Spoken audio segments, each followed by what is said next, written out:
দেখুন, আমি আপনাকে যেটি বলবো যে জানান দেওয়া বা প্রতিশ্রুতির চেয়েও বেশি গুরুত্বপূর্ণ হচ্ছে যে এখানকার বাস্তবতা।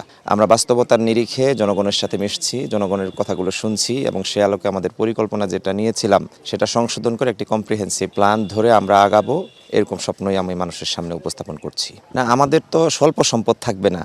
আমরা তো বলেছি যে আমরা দুর্নীতিমুক্ত, চাঁদাবাজ মুক্ত সমাজ গড়ব।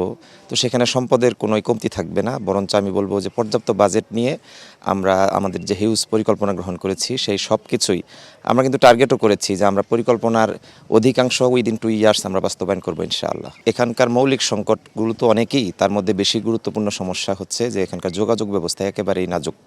এখনও 688 কিলোমিটার রাস্তা কাঁচা রয়েছে, এমনকি এমন দুর্গম কাঁচা রাস্তা রয়েছে যেখানে কোনো যানবাহন, কোনো চাকা চালিত যানবাহন চলবে না। সেখানে ঘোড়া, গরু বা মহিষ দিয়ে মানুষ পণ্য পারাপার করে, কাঁধে করে পণ্য পারাপার করে।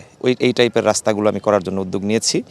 আর যেহেতু এটি কৃষি প্রধান এবং ব্যবসায়িক একটি জোন, দুটো বিষয়কে আমরা গুরুত্ব দিচ্ছি: কৃষি প্রযুক্তি, কৃষি ক্লিনিক, ভেজিটেবল ইপিজেড, এরকম কৃষি আপডেটের জন্য আমরা উদ্যোগ নিচ্ছি। পাশাপাশি ব্যবসার ক্ষেত্রে আমরা চাঁদাবাজ মুক্ত পরিবেশ, সুষ্ঠু বিনিয়োগের পরিবেশ নিশ্চিত করতে চাই, যেন দেশ বিদেশের বিনিয়োগকারীরা এখানে এসে আমাদের জন্য শিল্প প্রতিষ্ঠান গড়তে পারে, বিভিন্ন কর্মসংস্থানের সৃষ্টি হয়।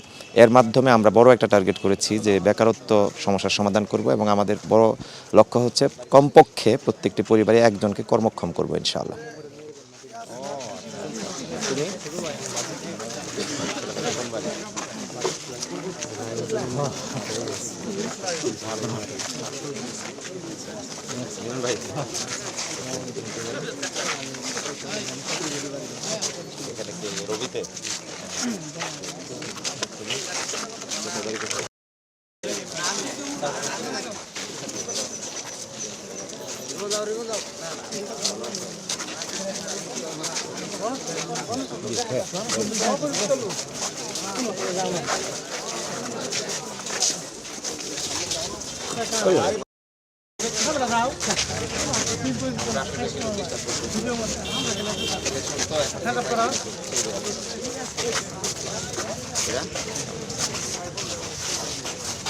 দাদি কি অবস্থা?